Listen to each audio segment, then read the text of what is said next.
Shalom Bapak Ibu, apa kabarnya? Memasuki bulan Maret ini bagaimana? Diberkati Tuhan ya. Saya percaya kita semua selalu diberkati Tuhan. Baik Bapak Ibu ini kasih Tuhan, saya langsung mengajak kita membuka Alkitab kita. Kita buka dari Lukas pasal yang ke-6 ayat 46 sampai ayat 49. Ini masih merupakan lanjutan daripada materi-materi khotbah yang kita sudah dengar sejak awal bulan Februari tentang tertanam di dalam Tuhan. Kita masuk di bagian yang keempat. Khusus di bagian yang keempat ini kita akan berbicara bagaimana kita membangun hati dengan benar. Membangun hati dengan benar. Kenapa hati ini harus dibangun? Karena minggu lalu kita sudah belajar hati yang dipulihkan dari kecemaran-kecemaran itu. Nah, setelah hati seseorang itu dipulihkan, saudara, hati itu harus dibangun.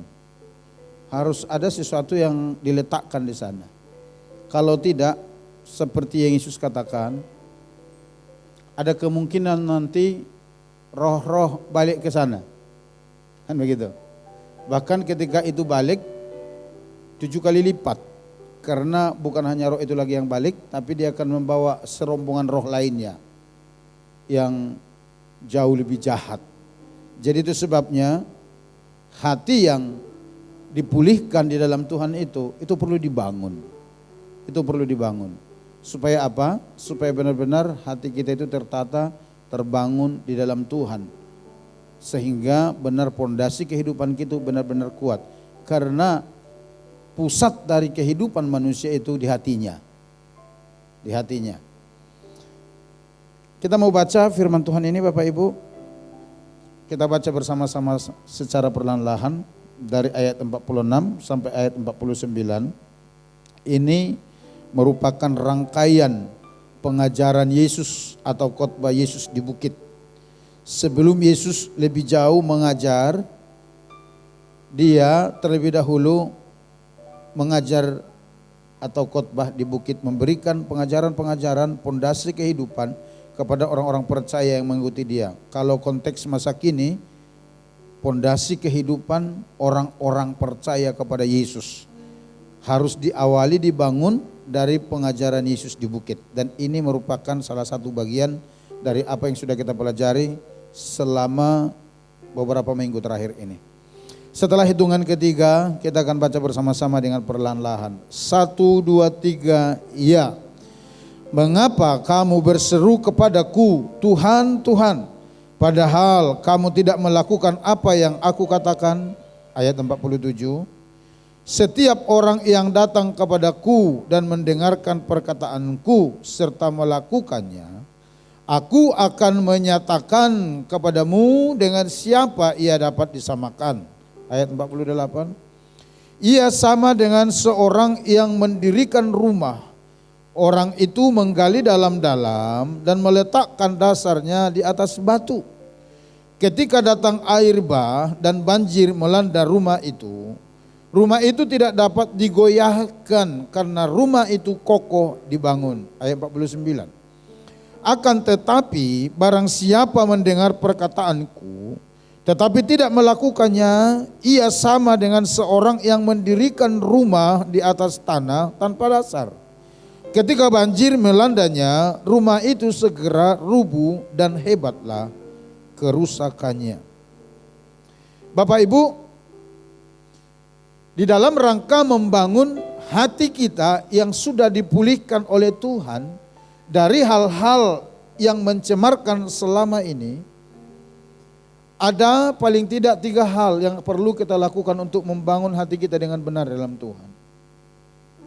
Yang pertama, saudaraku, kalau kita perhatikan dari sini, apa yang dikatakan Yesus, yaitu tekun mendengar dan melakukan ajaran Kristus.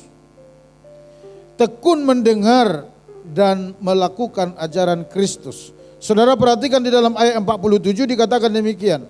Setiap orang yang datang kepadaku dan mendengarkan perkataanku serta melakukannya, aku akan menyatakan kepadamu dengan siapa ia dapat disamakan. Yesus berkata, aku berkata kepadamu, setiap orang yang datang kepadaku mendengarkan perkataanku serta, perhatikan, serta melakukannya. Yesus berkata demikian, kamu dengar baik-baik, dengan siapa orang ini aku akan samakan, umpamakan. Di ayat seterusnya Yesus berkata, orang yang seperti itu adalah orang yang sama dengan membangun sebuah rumah di atas dasar batu karang yang teguh. Dikatakan orang ini menggali dalam-dalam tanah untuk meletakkan pondasi-pondasinya di sana. Tujuannya apa? Supaya nanti kalau bangunan ini terbangun, lalu datang banjir, datang badai, datang angin yang akan menggoncang, merubuhkan, merusak rumah itu tetap berdiri kuat dan kokoh. Itu kata Yesus. Siapa itu? Orang yang mau mendengar dan melakukan perkataan Kristus. Orang yang mau mendengar serta melakukan ajaran Yesus. Seperti itulah orangnya. Tapi bagi mereka yang datang dan mungkin mendengar tapi tidak melakukan, di ayat seterusnya Yesus memberikan perumpamaan. Orang itu ibarat seperti seorang membangun rumah di atas tanah tanpa dasar. Kalau di kitab Matius dikatakan membangunnya di atas pasir. Kelihatannya bangunan itu megah, sangat indah, gagah kelihatannya. Tapi ketika datang badai, datang angin, datang hujan, datang banjir, rumah itu pun hanyut. Karena apa? Tidak memiliki dasar yang kuat. Saudaraku, Yesus menggambarkan itu dengan kehidupan orang. Yesus menggambarkan itu dengan hati seseorang yang siap ditanami firman. Yang siap diletakkan dasar-dasar kehidupan. Apa itu kebenaran Allah? Jadi saudara, Yesus berkata, kalau kehidupan saudara mau kuat di dalam Tuhan, langkah pertama yang harus dilakukan itu mendengar dan melakukan ajaran Kristus. Saudaraku yang dikasihi Tuhan, saya mau katakan demikian, tidak mudah memang untuk membangun kehidupan yang baru di dalam Tuhan, tidak mudah. Itu sebabnya perlu campur tangan Tuhan di dalamnya. Dan Tuhan akan melakukan sesuatu untuk menolong saudara dan saya untuk menanamkan kebenarannya di dalam hati saudara dan hati saya. Sehingga ketika itu tertanam, kehidupan saudara dan saya menjadi kuat di dalam Tuhan. Dan itu harus dilakukan secara terus menerus dengan ketekunan. Kenapa saudaraku? Karena tindakan sekali atau perbuatan sesaat tidak mungkin langsung bisa mengubah hidup seseorang permanen. Tidak. Tapi itu perlu dilakukan secara berulang-ulang dan tekun. Dan kalau saudara merindukan sebuah kehidupan yang otomatis melakukan kebenaran, ini yang harus kita lakukan. Selama ini hidup kita, apakah kita sebelum di dalam Tuhan atau setelah di dalam Tuhan, sering kehidupan kita itu terekspresi dengan kehidupan yang otomatis melakukan kesalahan. Benar Bapak Ibu ya? Otomatis melakukan kesalahan. Begitu tidak cocok di hati kita, otomatis kita marah. Begitu kita dihianati, otomatis kita marah. Bahkan kadang-kadang otomatis melakukan dosa. Nah saudara, sekarang bagaimana membalik itu? Supaya ketika terjadi sesuatu otomatis kita melakukan kebenaran. Itu perlu dilatih. Sama halnya seperti hal-hal negatif, hal-hal jahat itu masuk di pikiran kita yang terus menerobos, merembes masuk ke pikiran bawah sadar kita, masuk di lubuk hati kita. Terjadi secara terus menerus berulang-ulang. Demikian pun kebenaran ditanamkan dalam hati kita harus terus secara berulang-ulang dengan ketekunan.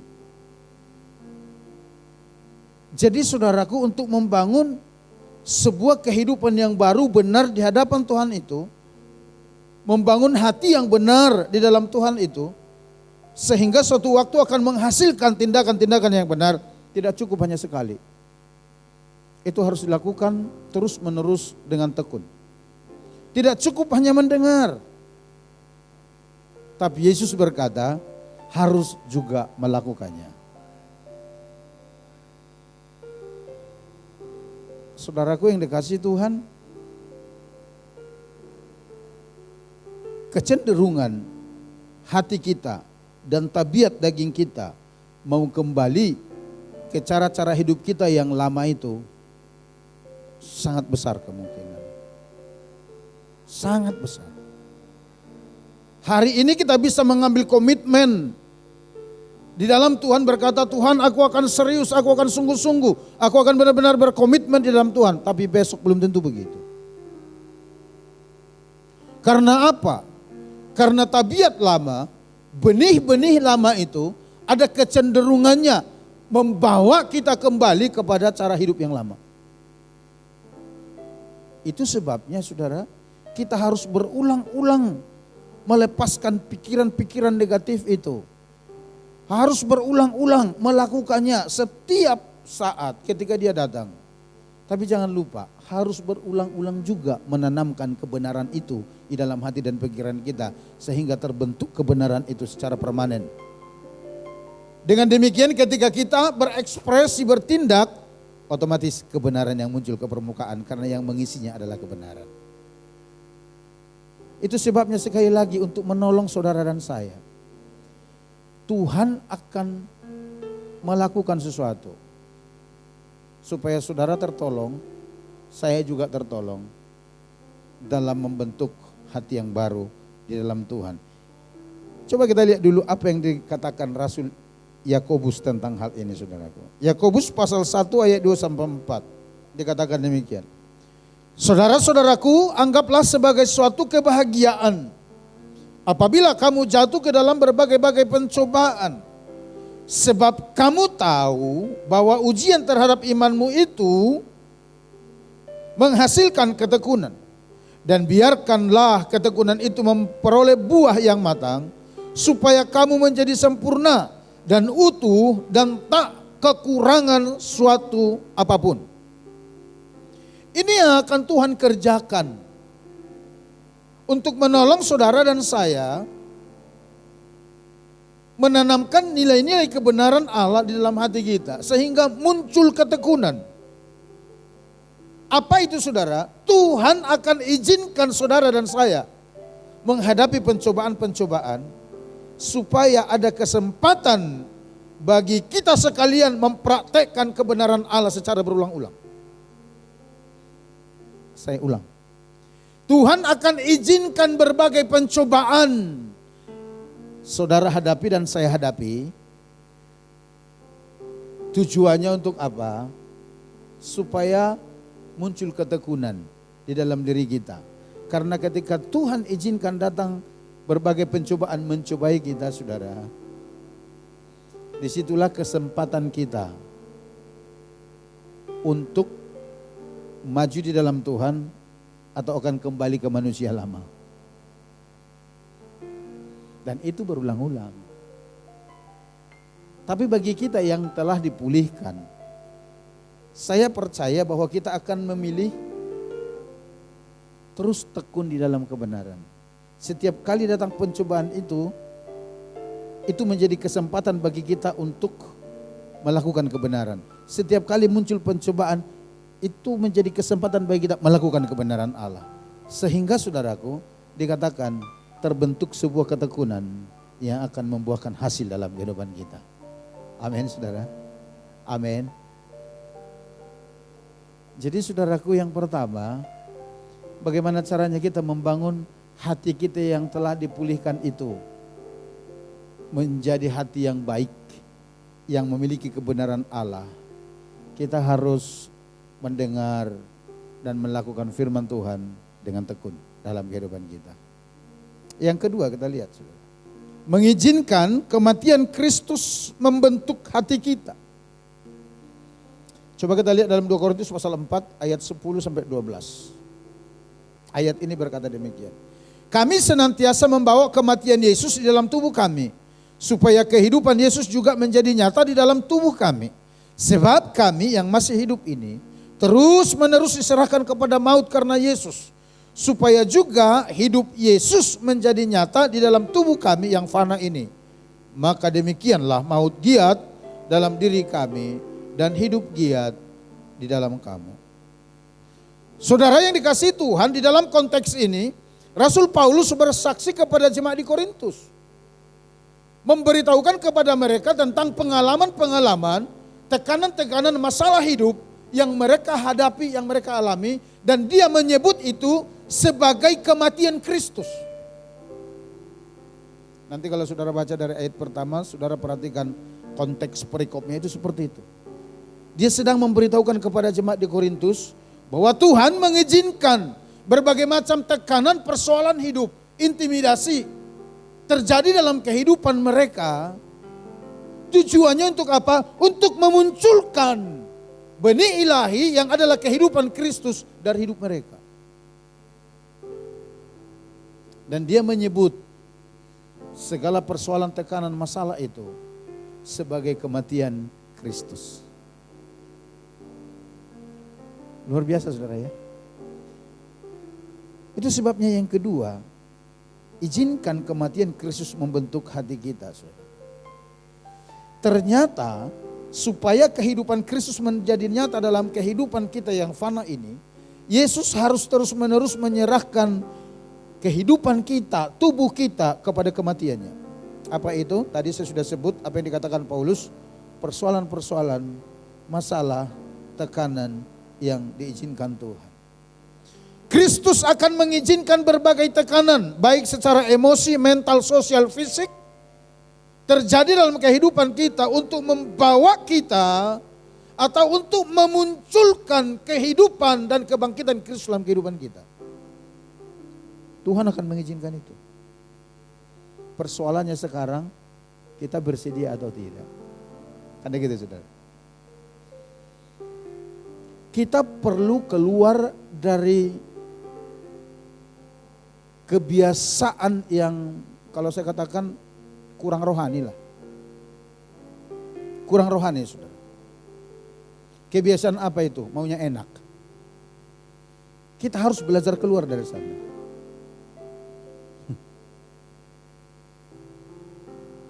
Kecenderungan daging manusia itu kalau bisa tidak punya masalah, kalau bisa tidak menghadapi tantangan, kalau bisa tidak ada tekanan dalam kehidupannya. Supaya apa?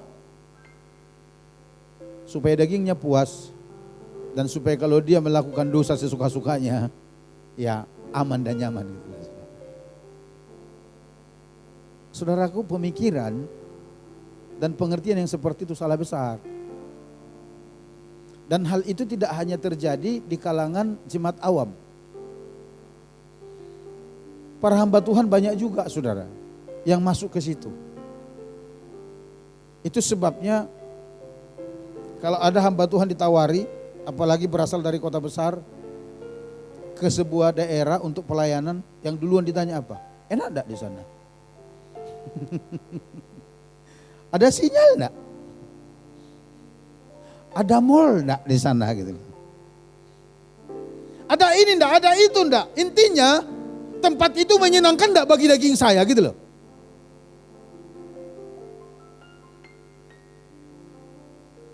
Mereka lupa Hal-hal seperti itu bisa membuat mereka terlena dan akan menyeret mereka ke dalam kehidupan yang tidak bermakna. Karena apa? Tujuannya hanya fokus mencari kesenangan daging. Apakah kekristenan itu betul begitu? Tidak. Berkat bagi orang Kristen pasti ada. Yang percaya katakan amin. Tapi caranya tidak demikian. Caranya tidak demikian. Kalau kita belajar dari firman Allah, setiap waktu Tuhan akan memurnikan kita. Demi apa? Demi tujuannya. Bukan untuk memuaskan tujuan kita, bukan. Itu sebabnya Tuhan akan izinkan, Bapak Ibu dengar baik, pagi ini saya katakan, Tuhan akan mengizinkan berbagai tekanan terjadi di dalam kehidupanmu untuk memunculkan benih-benih lama itu, pikiran-pikiran negatif yang lama itu yang masih ada tersisa di dalam lubuk hati kita. Minggu-minggu lalu kan kita sudah belajar bahwa salah satu cara yang dipakai Tuhan untuk mengidentifikasi apa isi hati kita kan, situasi, masalah-masalah yang terjadi di sekeliling kita. Karena begitu ada situasi, hati kita langsung berespon. Respon yang keluar itu dari mana? Dari hati. Respon yang keluar itu dari mana? Benih yang tertanam di dalam hati kita. Pengajaran yang tertanam di dalam hati kita. Konsep yang sudah tertanam di dalam pikiran bawah sadar kita, di lubuk hati kita. Ketika terjadi masalah itu yang langsung keluar ke permukaan. Nah, Tuhan mau membereskan kita dari situ. Tuhan mau sedapat mungkin tidak ada yang seperti itu bertahan di dalam hati kita. Itu sebabnya sekali lagi dia akan izinkan berbagai tekanan saudara alami.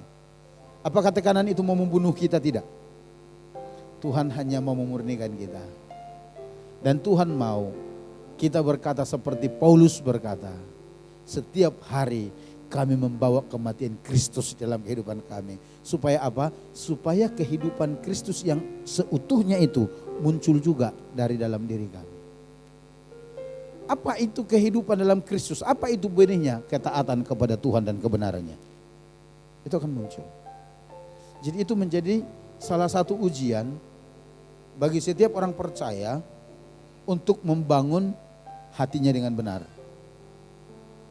Kalau hati saudara terbangun dengan benar, kalau di dalam hati saudara tertanam benih yang benar, saudara percayalah, sehebat apa itu badainya, sekuat apa itu gelombangnya, sederas apa itu banjir bandangnya, itu tidak akan pernah bisa merubuhkan atau merontokkan iman saudara. Saudara akan tetap berdiri kuat di dalam Tuhan. Karena itu yang Yesus katakan. Saudara tidak akan pernah keguguran iman. Tapi menghadapi semua situasi itu saudara akan berkata, terima kasih Tuhan. Karena dalam kondisi seperti ini pun saya tahu ada kebaikan-kebaikan dalam kehidupanku. Dan hasilnya akan sangat menakjubkan saudara, adalah di mana saudara dan saya akan semakin seperti Yesus. Karena karakter Kristus muncul dari kehidupan kita. Jadi yang kedua, ayo izinkan kematian Kristus membentuk hati kita. Kalau saudara sedang menghadapi masalah hari-hari ini, sedang menghadapi tekanan, persoalan hidup, apakah itu secara emosi, ayo saudara ya. Jangan cepat-cepat menghindar, jangan cepat-cepat ngata-ngatain Tuhan dengan omongan-omongan yang tidak benar, apalagi sampai ngancam lagi. Apakah saudara pernah ngancam Tuhan? Saya dulu pernah saudara, tapi itu dulu ya. Cara ngancamnya bagaimana? Seperti ini, kalau Tuhan tidak begini, pokoknya saya tidak mau lagi. Itu ngancam itu namanya saudara. Itu yang ngancam Tuhan. Jangan ancam lagi Tuhan ya. Karena Tuhan jauh lebih mengetahui tujuannya dalam kehidupan kita daripada kita sendiri. Tuhan pasti menyediakan yang terbaik bagi kita. Ikuti saja alurnya Tuhan. Izinkan Tuhan mencabuti.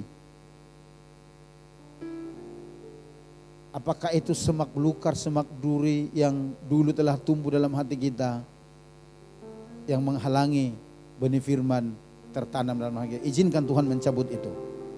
Izinkan Tuhan membajak hati kita. Izinkan Tuhan menggemburkan hati kita. Supaya ketika kebenarannya ditanam dalam hati kita itu benar-benar tertanam, tumbuh dan menghasilkan buah. Amin. Amin. Ingat sekali lagi, saudara pasti tidak akan pernah dikecewakan Tuhan. Tidak. Ikuti saja prosesnya. Dan saudara akan lihat happy ending. Yang ketiga, yang terakhir saudara kita lihat. Miliki visi, dipulihkan untuk memulihkan. Bagaimana cara untuk membangun hati kita itu dengan benar?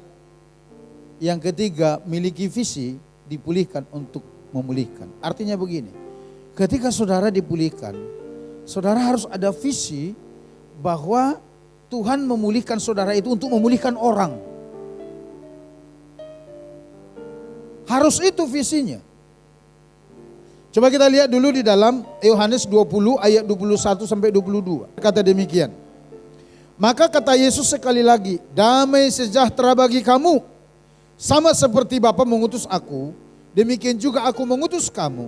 Dan sesudah berkata demikian, ia mengembusi mereka dan berkata, terimalah Roh Kudus. Lalu mereka dibekali. Kalau kita munculkan sebuah pertanyaan di kalimat ini. Pertanyaannya seperti ini. Kira-kira untuk apa Yesus mengutus para murid itu?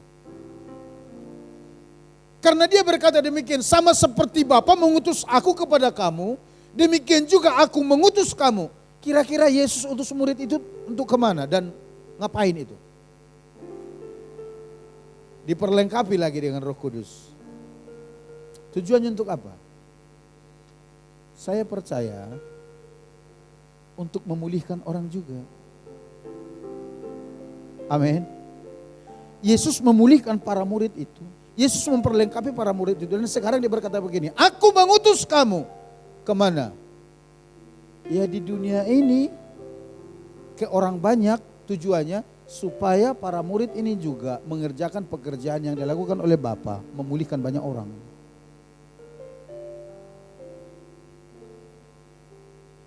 Hati yang sehat itu seperti itu.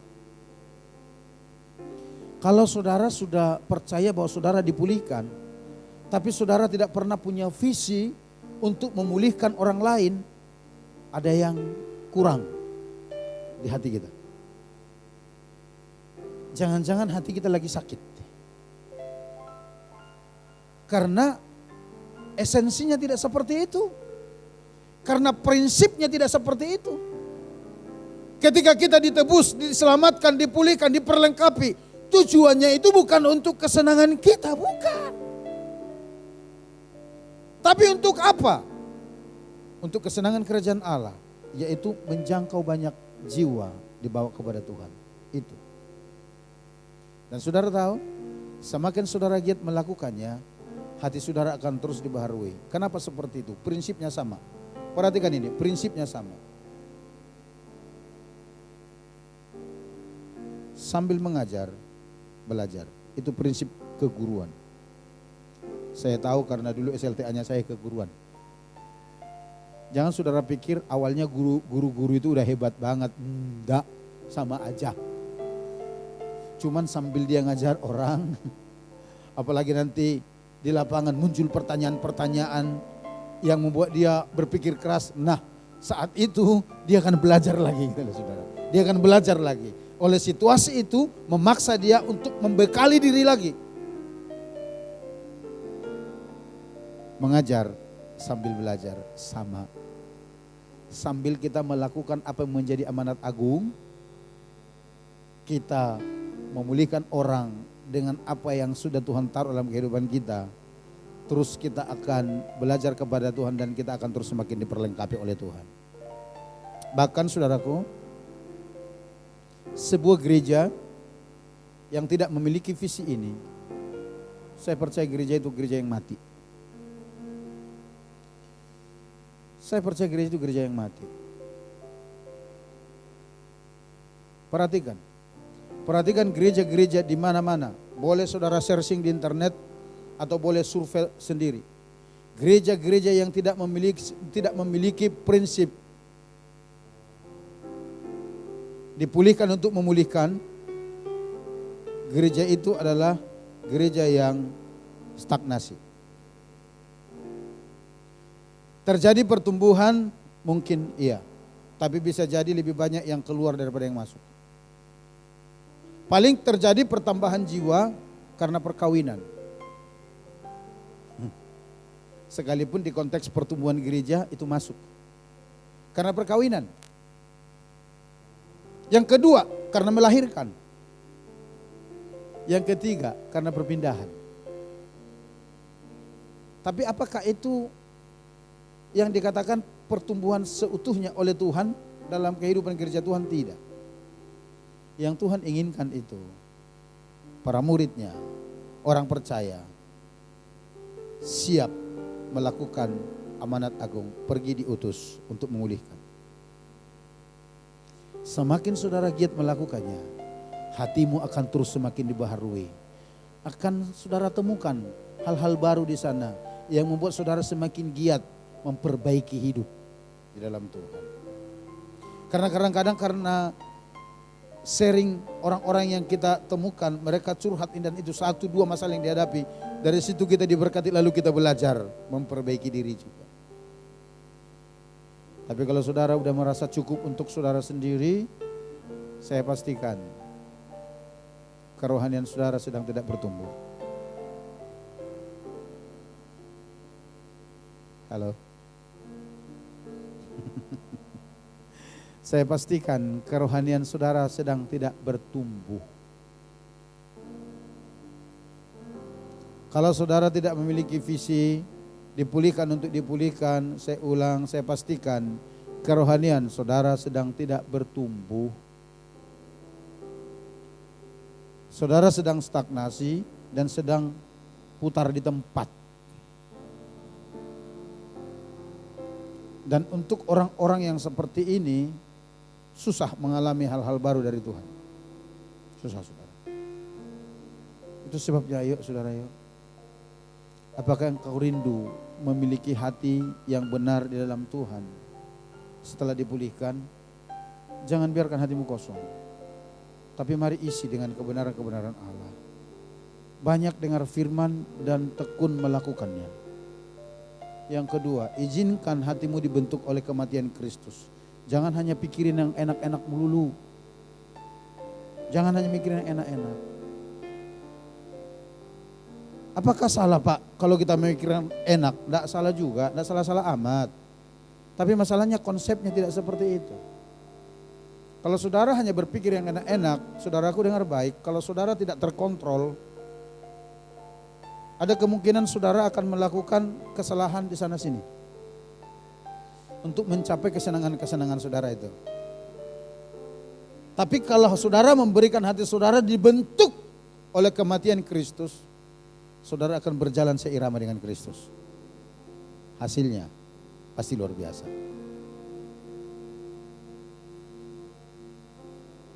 Berarti kita perlu menanggalkan sifat-sifat dan manusia lama kita secara berulang-ulang.